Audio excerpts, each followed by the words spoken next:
see that train a-rollin', it's rollin' round the bend, and I ain't seen the sunshine since I don't know when. I'm stuck in Folsom Prison, and time keeps dragging on. But that train, it keeps a-rollin' on down to San Antone. That was pretty good. It wasn't terrible. Yeah. You know? So you could do a musical special. I mean, if it's all like Johnny Cash, you know? Yeah. 100% Johnny Cash. Figure something out. Yeah. Now I know your vocal range. It's not good. It's not great. No, Not a lot of versatility there. Yeah. Well, you know. Yeah. Should we start? Yeah, let's go. Okay. So yeah, we've been talking about this for a while. Yeah, I think literally, maybe not literally since the beginning of our friendship, but possibly like almost since the beginning of our friendship, we have had an ongoing debate about what capitalism is. And it's not just like that we've been discussing it between ourselves.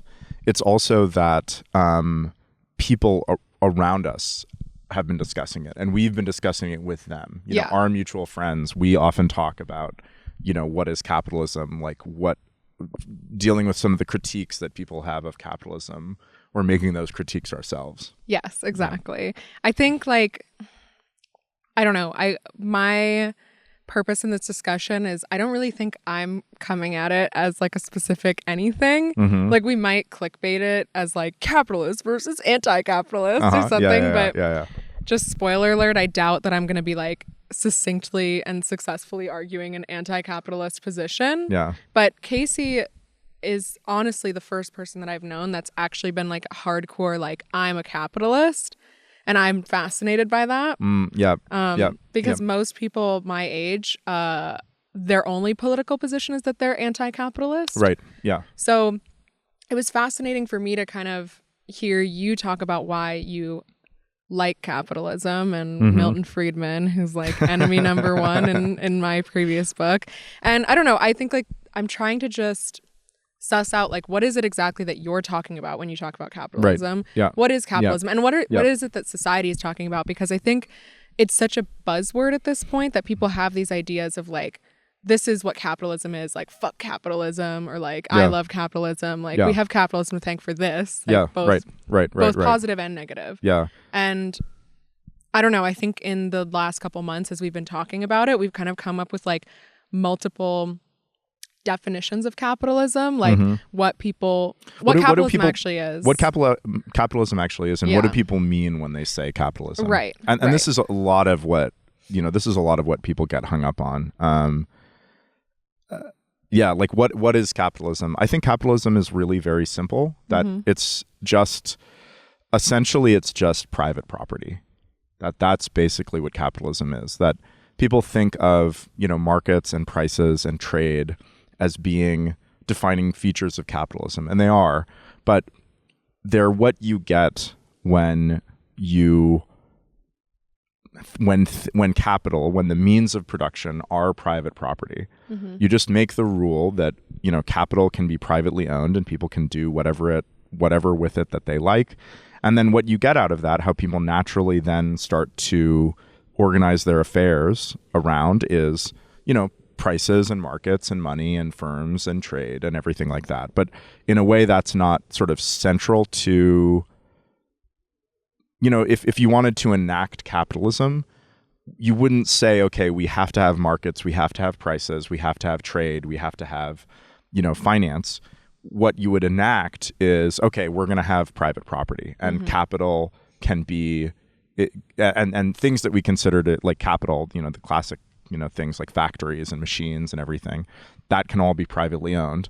Then what you get naturally, the same as if you put a bunch of ants together, you get an ant hive, ant colony, I guess, is you get, you know, markets and trade and prices and stuff. But that's not, you know, you don't dictate that. The dictate of capitalism is that there's going to be private property, essentially. So would you say, okay, so I think like that's your definition. I think that's everyone's, like that's Marx's definition of capitalism too.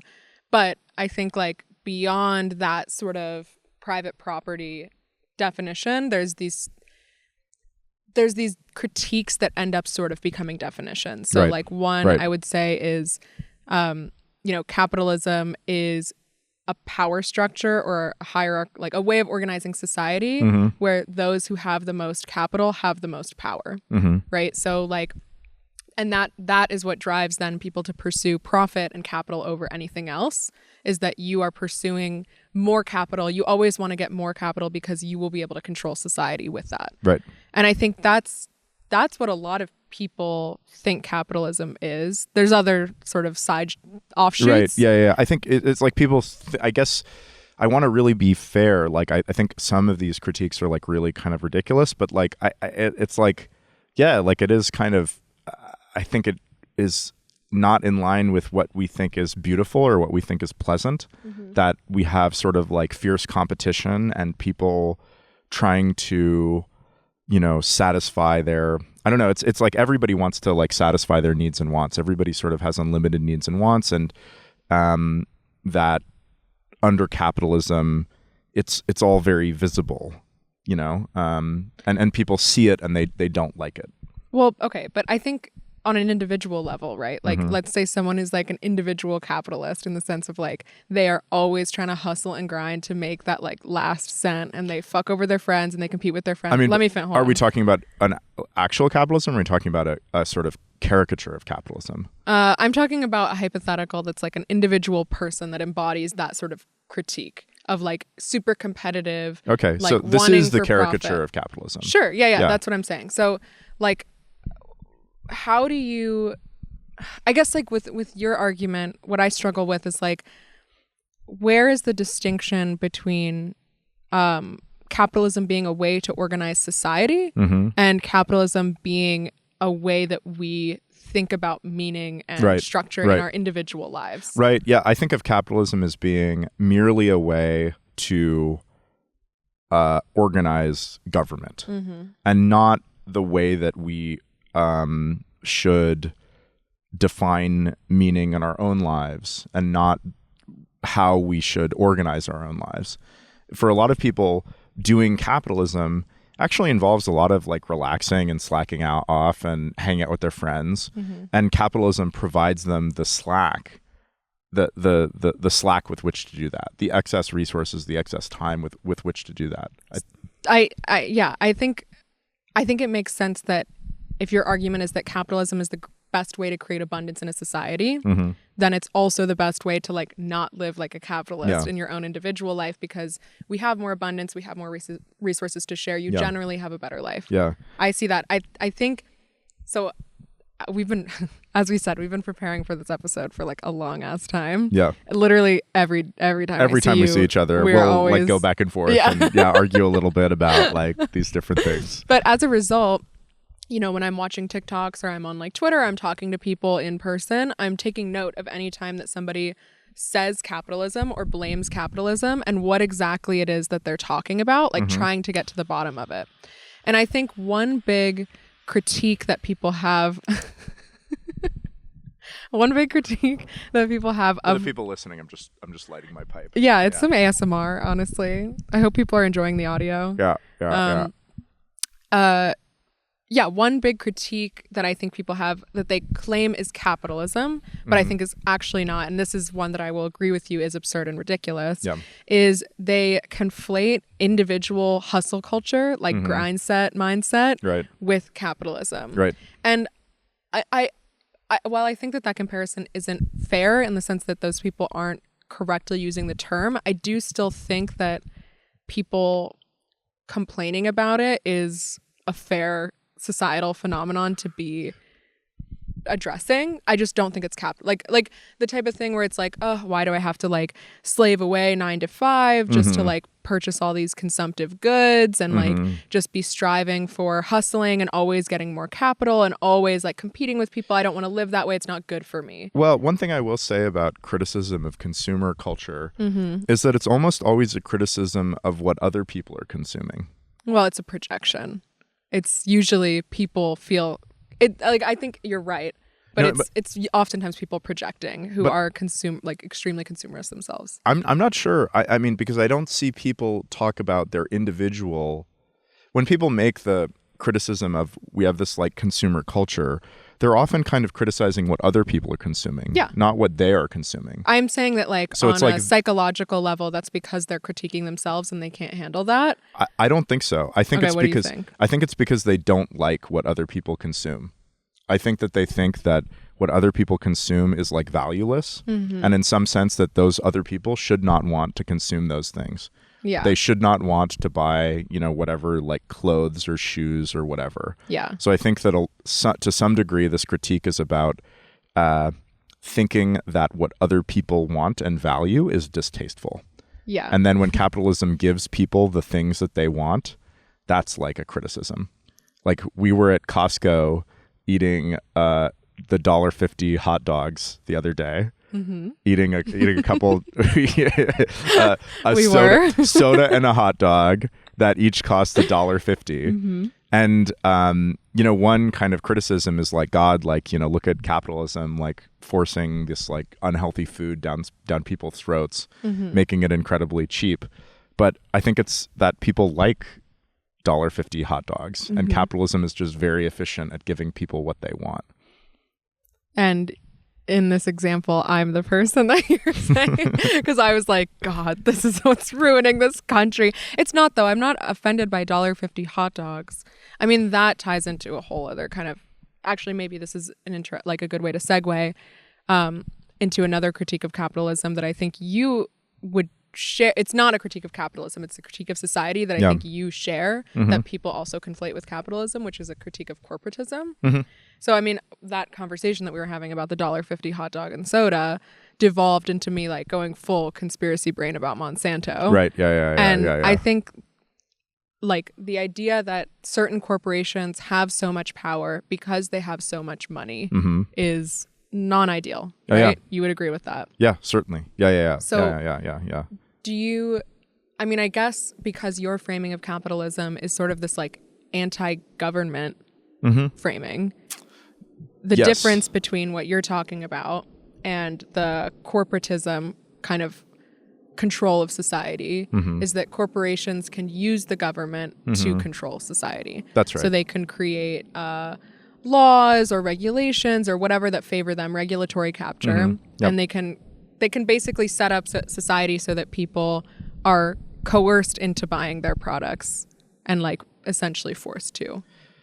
It's usually not that they're coerced. That I can't think of examples where people are actually coerced into buying their products, but a lot of the time it's that regulation gets made which is friendly to corporations, and that advantages them, and it decreases competition.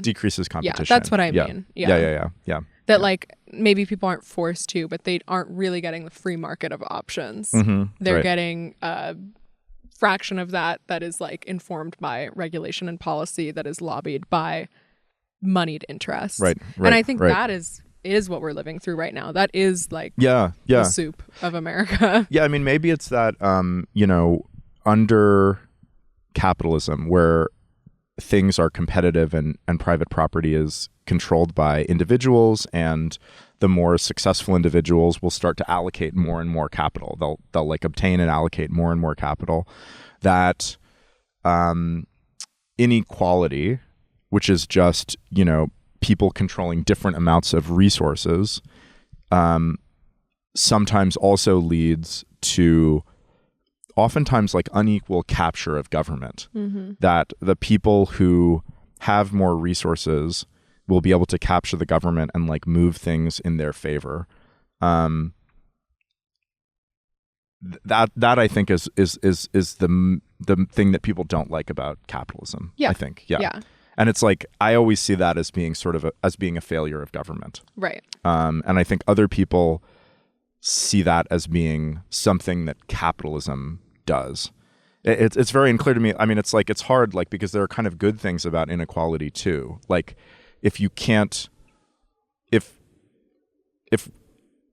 trying really hard and being innovative doesn't get you more stuff, like a better lifestyle, then nobody is really incentivized to try harder than average. Well, going back to what I said about people's critique of 9-to-5 hustle grind set culture, that I think is what they're saying, is that like, why am I hustling to not even get a better life which again, I don't think is necessarily a fair critique of capitalism, but I think because people just think, oh, America is a capitalist country. We are living in capitalism. Yeah. Actually, we're living in late stage capitalism. Late stage capitalism, you know, that's kind of it's the easy way of just succinctly making your point. But I think the point that they're actually trying to make is that like, millennials and generations under have to hustle to like not even be able to buy a house. Yeah, you know?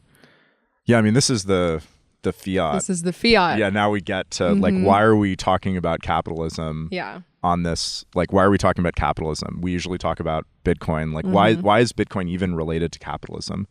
And I think it's because I actually think it ties into the sort of definition of capitalism that I like to use, which is just that it's when you have private property, essentially.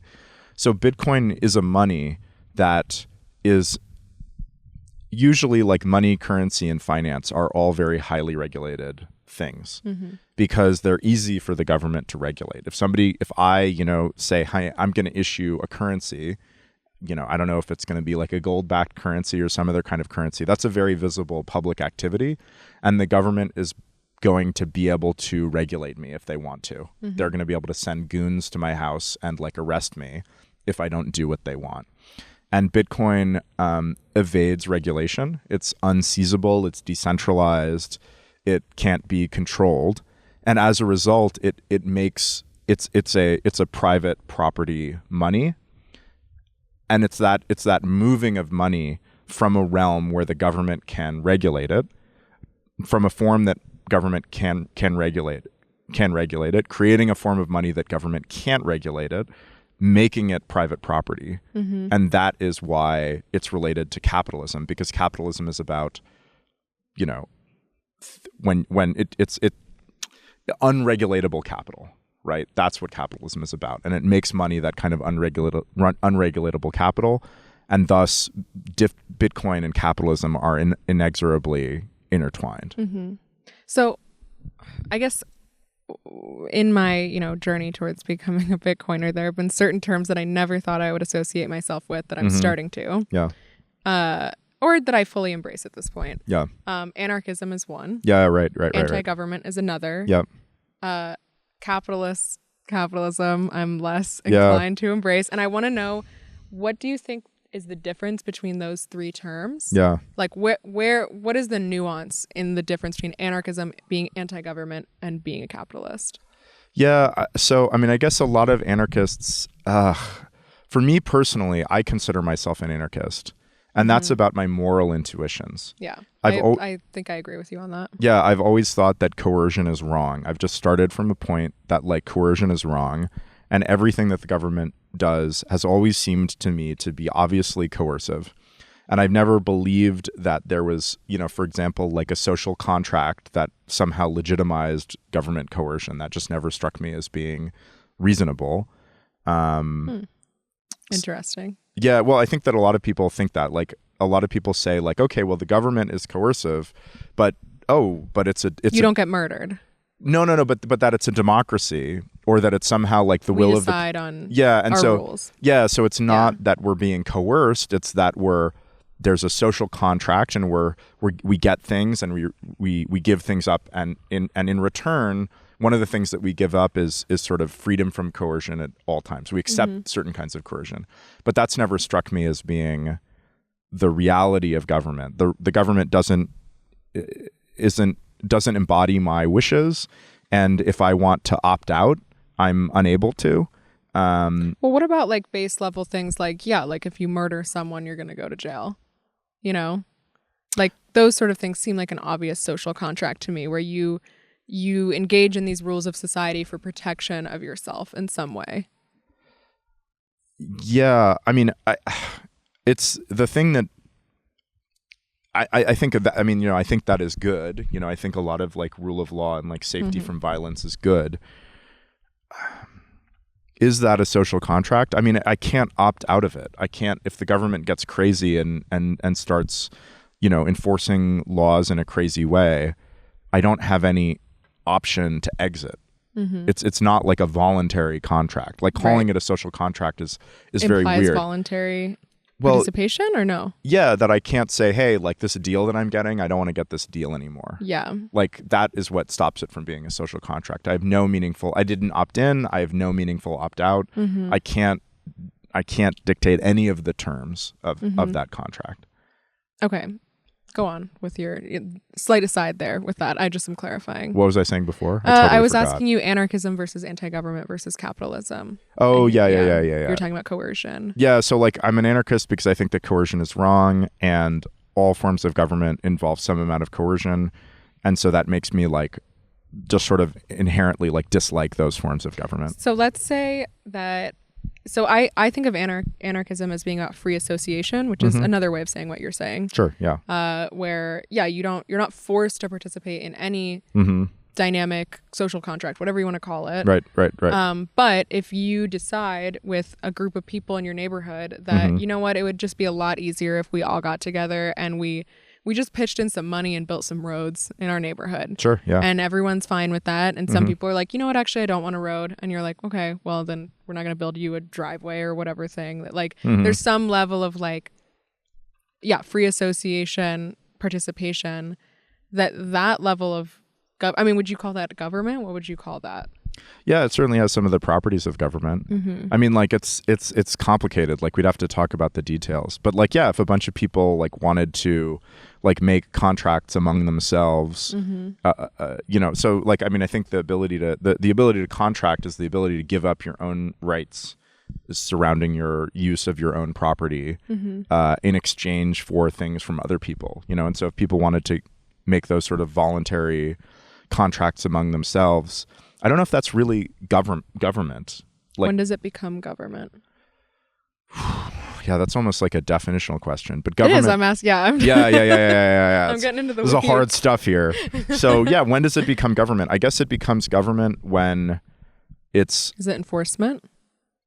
It's when it no longer has to do with private property and there's private property and there's contracts between individuals and things that go beyond that is government. So for example, if somebody is born and you say what they can and can't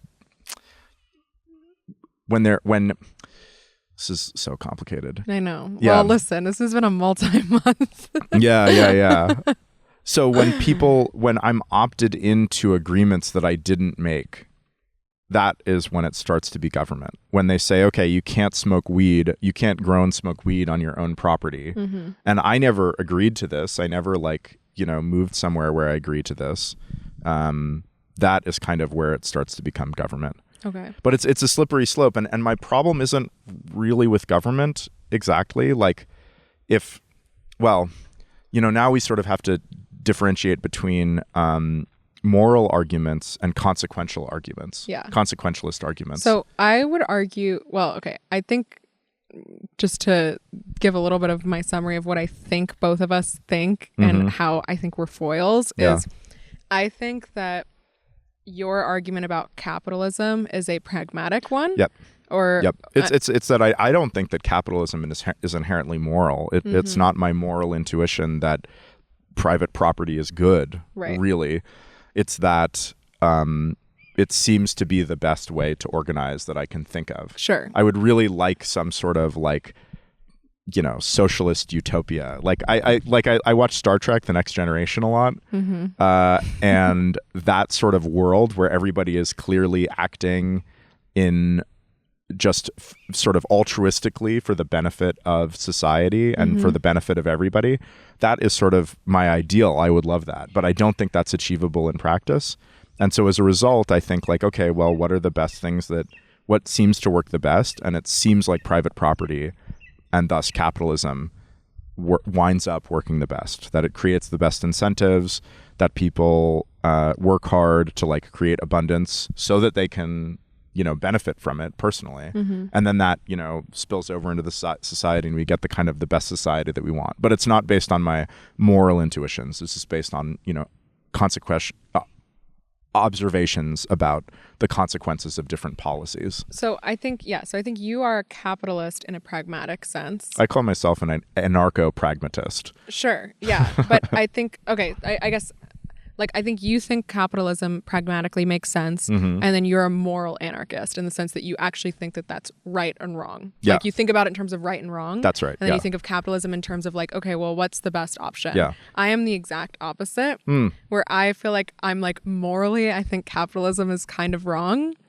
But practically, I think anarchism is the best way forward. Right. So I think we're kind of yeah. Well, like, I think that's part of the divide between, like, is that, like, for me, I kind of think of it as like, I'm not sure that there's one. I don't think I'm a utopianist. Like, I don't think that there's one perfect way to run society forever and ever. I think that, like, time is always moving, cycles are always repeating and changing in like distinct ways, and history repeats itself, and then it also like doesn't in like weird ways, and I don't know, we're always evolving. And I think the current situation that we're in right now, the only way forward is more localism, more anarchism, because the institutions are they're beyond repairing. This is my opinion. And so while I don't necessarily think that anarchism is morally the only option, I'm not saying I don't, I don't feel super strongly one way or the other morally about anarchism, but I think practically I'm like, okay, what's the alternative, like, moving forward from here? We're just gonna have like increased centralized control and we're all gonna be bug people? Like, no, I think the only way forward is like a more anarchist society where people have more free association and more freedom to try different things and figure out what works, like on a local level, on a cultural level, on a societal level, like to sort of get the leeway to create something new, whatever that might be, and to allow different things to emerge that aren't currently existing in the current system. Because to me, it seems like nothing, or maybe very few things in the current system, are working in a way that will allow them to continue 100 years from now. So pragmatically, I am like, okay, anarchism is the way forward. But I don't know that I would think that if I was born in any time, or you know what I mean? Like, that is like me assessing the current situation right now. And I think you with capitalism is sort of similar, where you're like, okay, well, what else do we do? How else do we, trade with each other? How else do we organize an economy? How else do we organize a society? Right. Give me a better option right now. Yep. And I think no one can really do that. And I think actually a lot of anti-capitalists would agree that the best they can come up with is anti-capitalism. It's not something else. It's being against capitalism. And I think that's where you end up winning the argument, basically. Is like, if the best thing we can do is be like bitching about the current system, but having no proposed alternative. I actually think also a lot of the time that, capitalism achieves their stated goals. That the things that people want, the things that people who are anti-capitalist want, it seems pretty clear that if we made things more capitalist, which just means removing weird government interventions and letting people do what they want, it would achieve their stated outcomes. And they're just a bit confused about I how definitely things work. think people are fucking confused. That is for sure. I think there are some very sticky problems, like some just very inherently sticky problems that are hard to deal with. And one of those is that of property. Yeah. Like if there is a apple, like who gets the apple? And if I don't see a good alternative to private property. Right? Yeah, like, I agree with you. That's the thing, is that's one of the foundations of my sort of pragmatic capitalism, is that if I don't see a good alternative to private property. If you don't have private property, like if you just sort of have like anarchy, I'm not convinced that you could have a situation which wouldn't just devolve into violence. So is that your distinction between anarchism and capitalism, is private property? No, because I think for me, anarchism is something that's totally abstract. It's just an abstract, like moral desire, like not to have coercion. But then in practice, I don't know how you would do that, how you would have a fully anarchist society. It might be the case that if you had absolutely no state, immediately it would devolve into like warlords, and like you would get a violent state that it would emerge out of it. You'd get warlords, you'd get some kind of monarchy, right? like immediately just like basic despotism would emerge from it. And so there's kind of two things that you need to solve, two basic problems. One is private is property. There's all this stuff in the world that people want, and it's very appealing to just do violence to other people to take it, to just take it by force, take and keep it by force. And the other problem is physical security. That this is very much tied into property, but also, like you want to like take slaves and just like, people like, sexual violence. How do you prevent sexual violence and like slave taking and everything? And so for those that, the thing that I see that works seems to be private property and like laws against violence and like the rule of law. So some government. Yeah, I can't escape them. I like ideas like that we could have private rights enforcement agencies that could do those things without being government, and sort of competition between those different rights enforcement agencies would produce a nice equilibrium, and we sort of wouldn't have anything that was actually looked like a government. But those are theoretical ideas. Yeah, it sounds like a capitalist utopia to me. Yeah, they're theoretical ideas that I don't know if they would work in practice. Yeah. One possibility is you get these rights enforcement agencies, and then there's like a slight imbalance of power between the rights enforcement agencies. Right. And like one rights enforcement agency just starts like kind of strong arming everybody, and like makes it like, prevents other rights enforcement agencies from operating within its territory. And then all of a sudden you get something which is exactly like a government. You get a despot. Not only that. Yeah, right. Well, how do you prevent whoever has the most money from just deciding all the rules? If you have private enforcement, how do you stop somebody from just being essentially someone with a lot of money's army? Well, I mean, yeah, I mean, and this is I think that's the distinction between your definition of capitalism and the critique definition of capitalism, in the sense that, like, okay, let's say you have everything is private property, everything's done privately.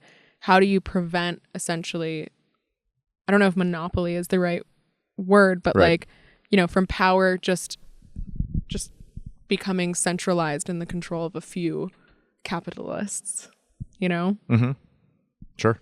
And maybe that's a distinction with fiat as well, because I think you can't separate what's happening right now from fiat. The fiat system definitely makes these wealth inequalities much, much worse. Right. I mean, the amount of resources that governments mobilize, when they pick a winner, that winner wins super hard. And that exacerbates inequality, essentially. And we have this state, which is like the most powerful single entity. And that is a source of inequality. Yeah. Right? Fair enough. Like the state is the most resourced sort of entity, and thus it is able to do the most sort of unfair things. Fuck the state. Yeah, we both really hate the state. I didn't used to. Yeah. That was, we were talking about like how Casey hasn't influenced me, and I think you haven't convinced me that well of capitalism, but definitely on fuck the government. Yeah. I think pretty much almost every time the government gets its fingers in things that they fuck things up. I think like all these like sacred cows of the state are terrible. Like I think like public schooling is terrible. I think the FDA is terrible. Like I don't think there's a single government agency that I like. The only one is like maybe the Coast Guard, because that's the one branch of the military that actually like guards the borders. Like get rid of the rest of the branches, leave the Coast Guard. I don't know if there's any other government agency. I mean, like there's some amount of, like, for example, one place that markets fail is when there are unpriced externalities. When you and me do a transaction which is mutually beneficial for us, but which leaves a third party worse off. And I do think that there are certain unavoidable places where that happens. Yeah. One of them is with environmental stuff. Right. So basically the two are like ocean pollution and air pollution. I think those are the two things that we possibly need some sort of like some sort of like government intervention in. But I think most every other example of an externality is like completely bogus. Yeah, I mean, I think the environmentalism argument is where capitalism feels morally wrong to me, is that like, and I mean, you've accused me of just wanting to control outcomes and not letting people which, you know, it partially is that. But I think, I don't know, my moral intuition is that pursuit of profit can be short-sighted, and things like environmental protection and preservation are not things that their problems become immediately noticeable, or they maybe like build up over time, and there also aren't quick solutions like to get rid of the quick choices that you made to make profits at the expense of the thing. And I think it's hard to imagine how you can protect things like, as you said, ocean pollution, air pollution, without some sort of regulation that prevents people from just pillaging for profit. Right. Sure. Yeah, absolutely. Yeah. I mean, there's lots of things that I do think that, you know, so I think that we sort of see a lot of the time it's hard to imagine how things would work if we didn't have a government.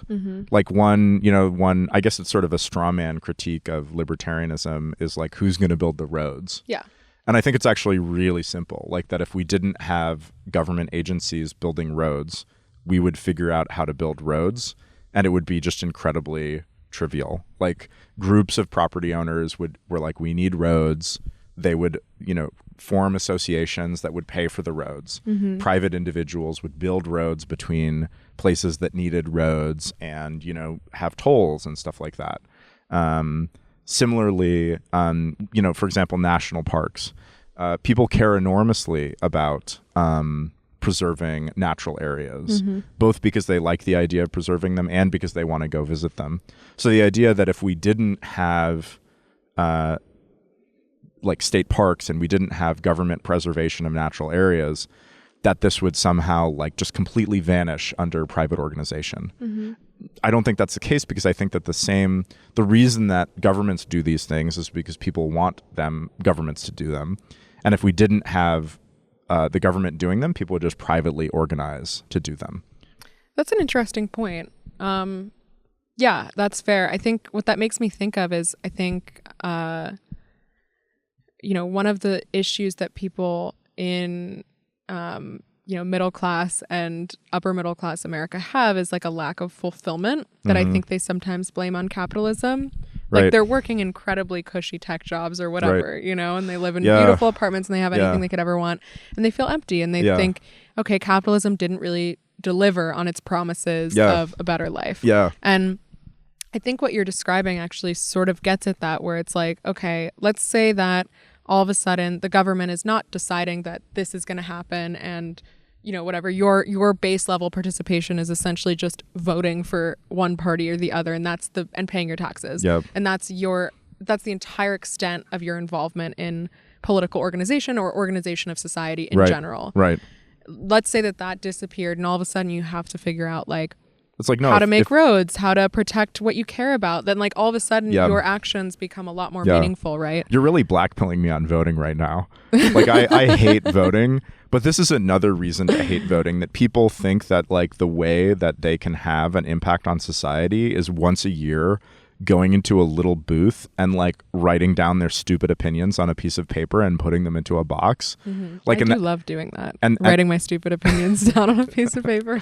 and that if that didn't exist, maybe they would be like, oh, I actually have to do something. I have to figure out how to do something, instead of just kind of whining, like whining in the form of checking checkboxes.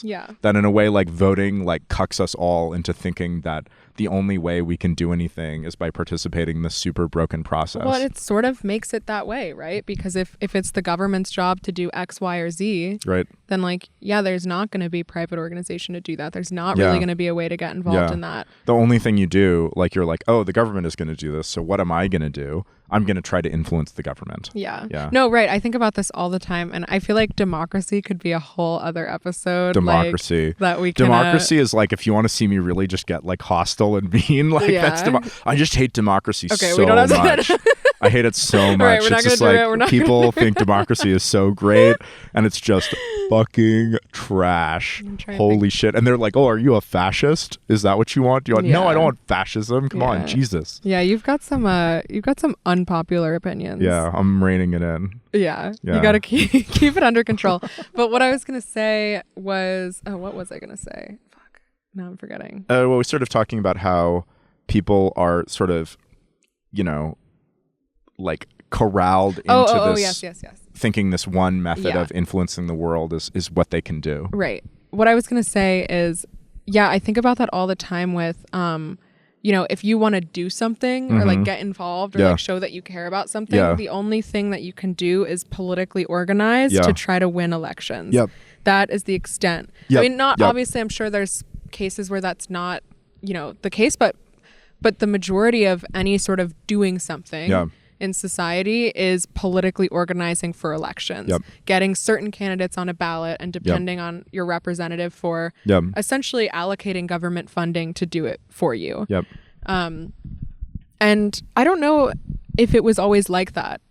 I have heard that there's been a rise in the last 100 to 200 years of government agencies to do things and a concurrent decrease in things like private charities. Yeah, that's what I was thinking about. Is I also, this is another sort of aside, but I think partially some of the alienation that people feel in modern life, wealthy people feel, and not wealthy, but whatever, like the sort of like managerial class. Ennui, these like, I think these people are losers. Like they're like, oh, I hate capitalism. And it's like, what are you doing? You're working for some fucking tech company in San Francisco. And like, dude, quit your job. Like find something else to do.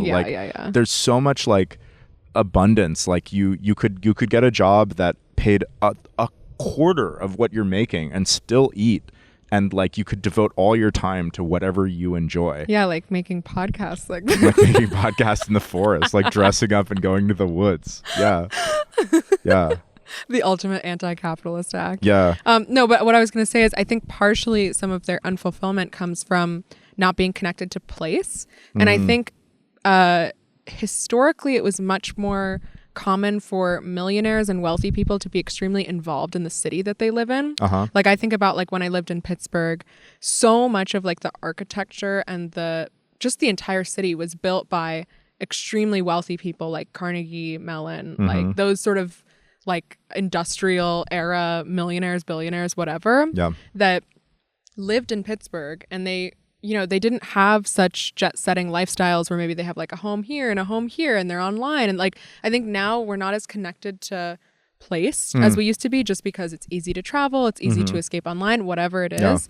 And at that time when, Pittsburgh was on the rise, that those people had a much greater relationship to the city that they lived in. And now I think the upper class is no longer bound to cities in the way that they used to be.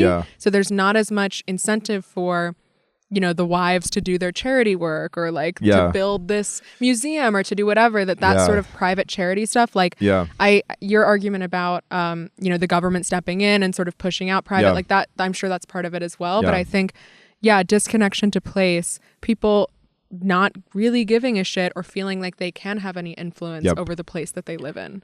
Another aspect to that is that when rich people try to do nice things, a lot of the time we just totally shit on them super hard. Like Mark Zuckerberg donated like tens or hundreds of millions of dollars to a hospital in San Francisco. That's now like the, Priscilla Chan or Mark Zuckerberg like hospital or whatever.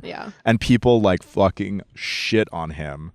When he donated tens of $millions to a hospital. Well, first of all, it's never enough, right? It's never enough. It's like, well, you could solve world hunger, so why don't you do that, buddy? That it is often also the case that rich people are out of touch with what would help their society. Obviously, donating to a hospital seems like a pretty neutral thing to do. But I think also people think billionaires shouldn't do this. It should be our government that does this. And that's just it's a different way of thinking that honestly I thought that way too up until very recently. I think that is reasonable to think until you realize just how that the government is not incentivized to be competent. Yeah. And so when it spends money, it just doesn't succeed in accomplishing the goals that money is, that it's attempting to accomplish. Well, and also, I mean, in the case of billionaires donating money, like you look at someone like Bill Gates, who is like donating all this money, but really what he's doing is just amassing control to like shape the world in the image that he wants it to be. Right. You know, so I think people are skeptical for reasons that are,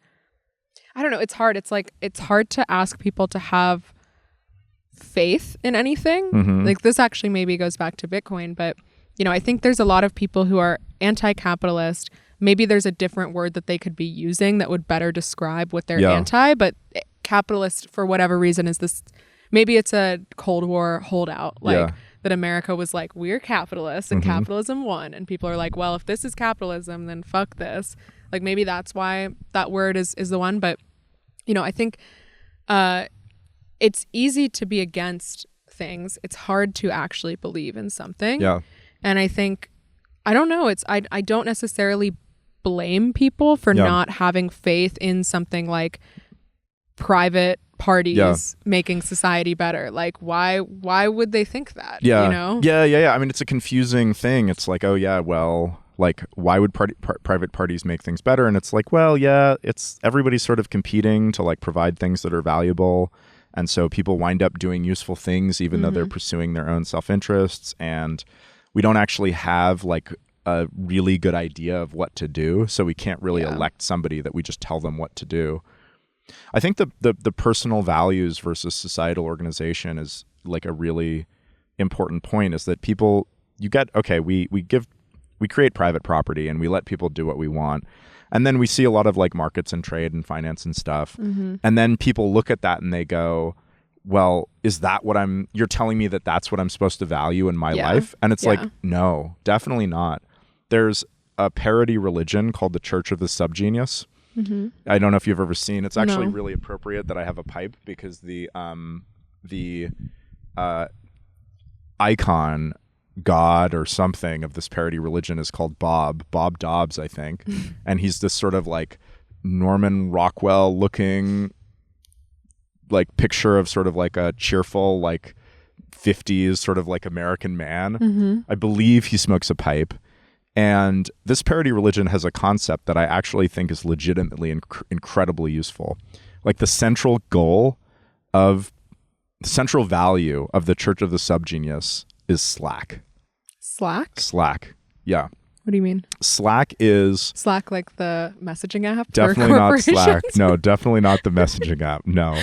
Although it would be fun if those people were closet Church of the Subgenius, like Bob Dobbs worshippers. No, Slack is having excess time, resources, energy, and attention to do with what you will. It's not sloth. It's not like not doing anything.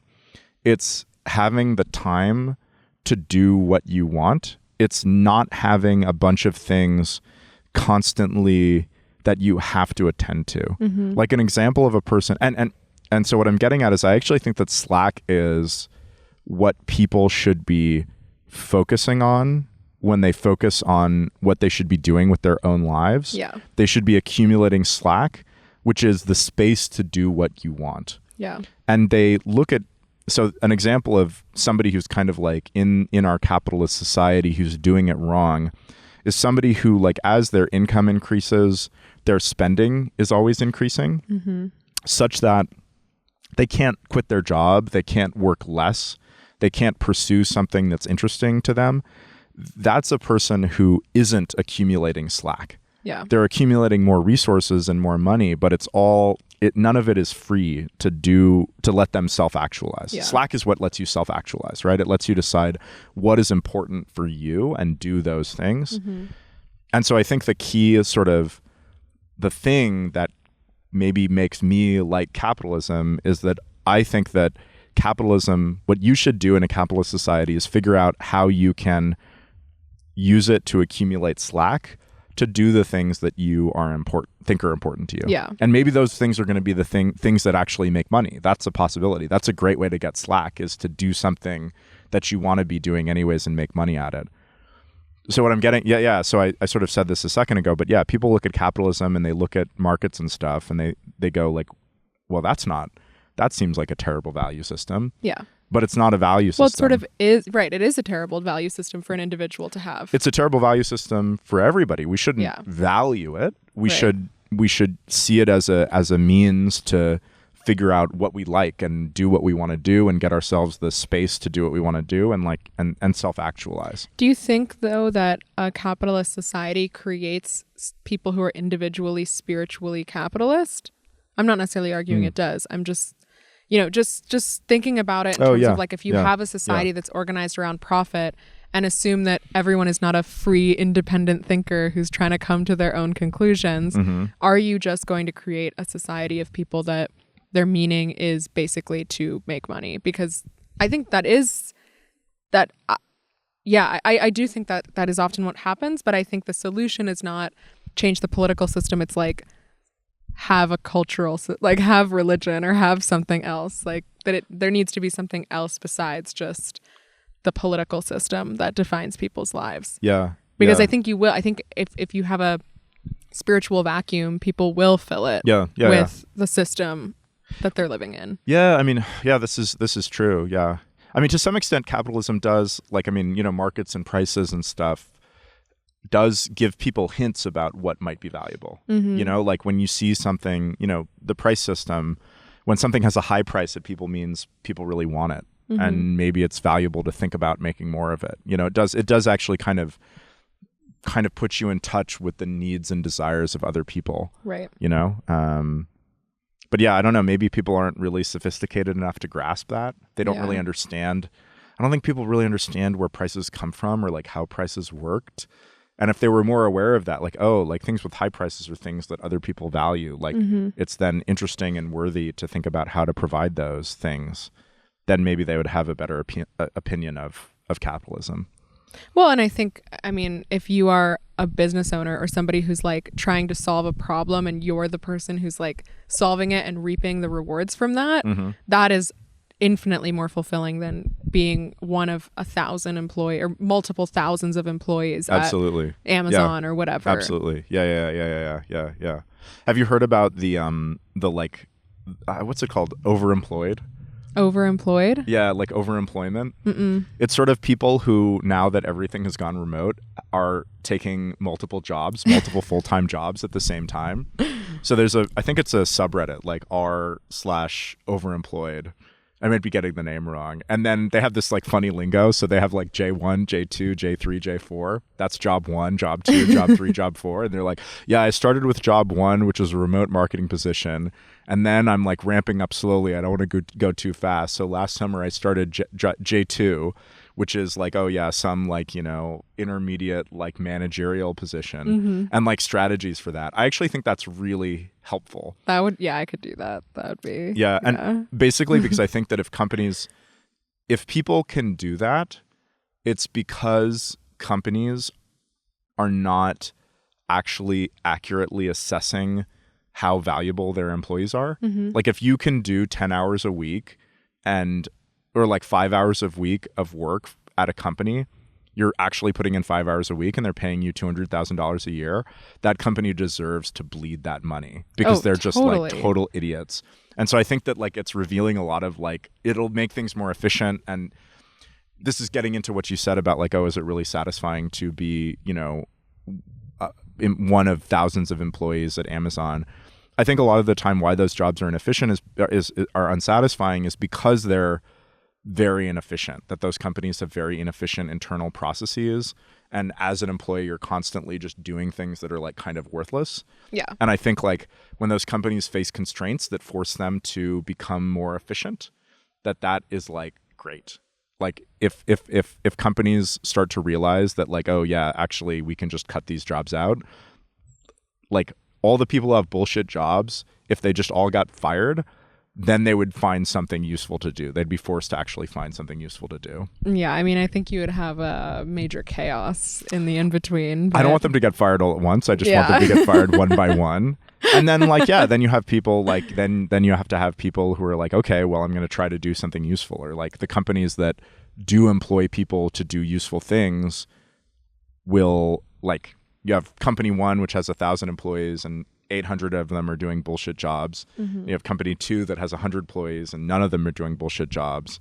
And then when the 800 employees at company 1 all get fired, they'll land at companies who are actually doing useful things. How do you feel about, okay, I'm asking you this not practically, like, do you think this would work, but more like morally? Yeah. How do you feel about like an Andrew Yang UBI view of the future where it's like robots are going to do so many jobs. We don't need to work 40 hours a week. Why don't we just support people in like raise the baseline of life so that people can kind of just like do jobs because it will make their lives better rather than doing them out of necessity?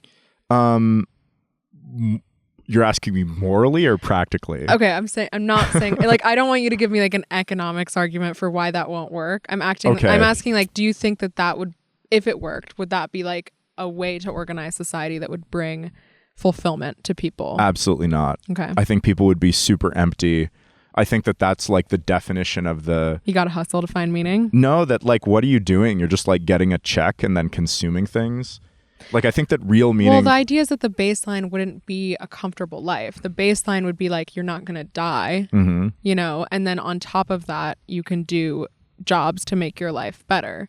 So it would give people more freedom, you know, giving it the best like steelman argument, that it would give people the freedom to like start businesses and like follow their passions and whatever, that they wouldn't just be like, okay, well, if I quit my job, I'm going to starve, so I can't quit my job.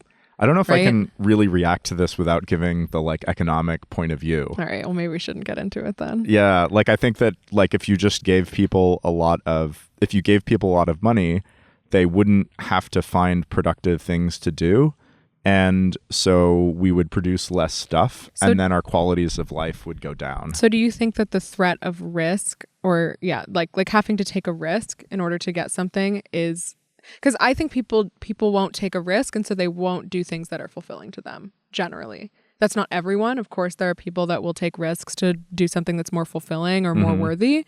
But I think as long as people can be, captured by a job that's not fulfilling but allows them to pay the bills, and the alternative is, whatever, the abyss, the void, that they will always choose the job and not take the risk. But if they didn't have, if you had a social safety net, then they would maybe take that less of a risk I to think do they whatever. just watch Fox News 8 hours a day. Yeah, so that's what you think. Yeah, I think that I think that being forced to do something productive is both valuable for other people, like both produces resources that make us all better off, and personally fulfilling. Well, it's interesting that you say that, like, in relation to your argument about Slack, that like you should be pursuing Slack. So then what does that actually look like? Isn't that essentially what that system would be creating, is more Slack for people to have time to do whatever thing that they want? Or well, again, this is getting to like a practical economic side of things. Yeah, but that like if obviously like I want people to have like more freedom to do things, but like I think sort of also what is valuable should be informed by what other people think is valuable to some extent, or like what is useful. Yeah. But then also that we wouldn't practically have more Slack because our quality of life would go down because we would be overall much less productive. Yeah. And so like that would give us less Slack. They didn't have a lot of Slack in like the USSR, Right. They really had a dearth of Slack over there. They had an absolute dearth of Slack. Yeah. What else did we want to talk about? Anything about Bitcoin that we want to get into? Like specifics of Bitcoin and capitalism? I mean, we haven't really done the whole fiat capitalism shtick. Right. Like, I think... I mean, that just seems so simple to me. It's like money printer. It seems simple to you because you're a Bitcoiner, but it is incredible to me now that I'm like orange pilled to just read anything that's like a critique of capitalism or like a leftist, whatever, like any sort of critique over the last 50 years, nothing fucking mentions fiat. No, nothing. Absolutely not. No, it's insane. I don't understand. I watched a oh, we've got a visitor. Definitely got to leave that in. Yeah. So that was a cute dog. I like dogs like that are just like kind of psychopathic and just like run ready over. To hang, ready to be on the pod. But yeah, like I mean, this was like so aggravating. I watched this video about inflation, and it was like some like CNBC thing. I don't know why I'd gotten onto it. Like I just clicked some like link on Twitter or something, and it took me to some like CNBC video. And it was like, what causes inflation? And they were like, well, when, people start producing less, that causes inflation. And when people like have like more demand, that causes inflation. And when like maybe or when Russia's bad and we need to put sanctions on them because they're being bad. Putin's bad. That's what causes inflation, but it did not the money printing. Mention the money supply at all. It was like there's two sides of a price. There's the amount of goods and there's the amount of money. And so sometimes when the price goes up, it's because the amount of goods went down. But if the amount of money doubles, the prices should double. Like, it's just like the most like basic elementary shit. And it's like it's like fucking journalistic malpractice that these people like. But they're not taught that. You know what I think people genuinely don't know. Like, I would say for you, Casey, if you're trying to change the hearts and minds of Americans in the next generation, the focus should not be on capitalism. Yeah, capitalism is a losing fiat. Argument. Yeah. Because the thing is nobody likes capitalism. Well, and Bitcoin is your Trojan horse to get more capitalism. It is. So don't focus on getting people to think about capitalism. Yeah, true. Yeah. Whatever. I think reasonable people will disagree. I think we're both reasonable, and I think we disagree on certain things and we agree on other things. But I think fiat is something that people are incredibly undereducated on. Right. Totally ignorant. Right. And when they learn about it, they hate it. Yeah, they don't like it when they learn about it. Nobody likes it. No one likes it. Yep. And it's obvious also once you see it how it's resulted in so many problems. And like, if people feel like money is fake, it's because it is fake. Yeah. Like, it shouldn't be, and it wasn't, but it is now. That's the soup that we're living in. Yeah, I think that's right, and it's I think the reason why it's hard for me to convince people, why it's not going to be very successful to convince people about capitalism is great, is because it's a consequentialist argument. It's based on observing a lot of things and like noodling really hard on a lot of like topics and being like, yeah, okay, I guess like it looks like interventions there don't work very well, and it's like, yeah, okay, I guess like their like private property does produce pretty good outcomes. These aren't like succinct arguments that you can make to convince people. Yeah. But if you're like, look at the money printer, like it funds wars, it makes us poorer, it like robs us of our ability to like be financially secure. It's essentially a tax on the poorest people in a society. Exactly. Your proximity to assets in the money printer directly impacts your ability to acquire more wealth. Yeah, and also it means, you have to be an investor. If you want to get and preserve wealth, you have to have whatever you do as a job is like your day job, but you have to have a second specialty as an investor that you need to buy like index funds or whatever to just not have your shit be taken away from you. See, that's a good thing. Okay, because everyone's forced into their 401ks, right? Right. Yep. And I know so many people that just complain about that. They're like, I don't want to do that. Like, I know that I should, and I know that I have to because that's my only option to save for retirement. But I hate like corporations, especially the top fucking 500 corporations. Like, fuck them. Tell them to buy Bitcoin. Exactly. That's an opt-out. Yeah, and like the specialty thing is really like, I have a friend, he's a super smart programmer, and like he's a programmer. That's what he does. That's what he just does with his life. And he was telling me, it's so stupid that I also have to learn how the stock market works. Yeah. I just want to like do programming and not think about anything else, right? But I have to like get this weird esoteric specialty just to like keep my head above water. Yeah. Thanks, Fiat. Yeah. Thanks, Fiat. Yeah.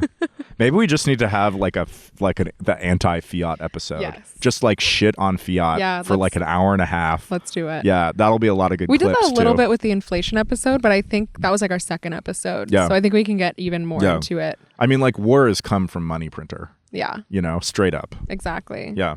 Like, and a lot of the time, like, of course, corporations will profiteer off of war. There's no question. And there's no question that to some extent, the military industrial complex itself instigates a lot of wars, right? But a lot of that comes from the fiat money printer. Yeah. Like, why does the government have the money to pump into the military industrial complex so that it's strong in the first place? Fiat. Yep. Yep. Well, yeah. Shall we wrap it up? Should we wrap it? I think we really got to a point that we both really agree on really strongly. This was a beautiful episode. I was worried we were going to argue more than we did. We didn't really argue at all. No, we did a good job. Yeah. Great work. Good for us. Yeah.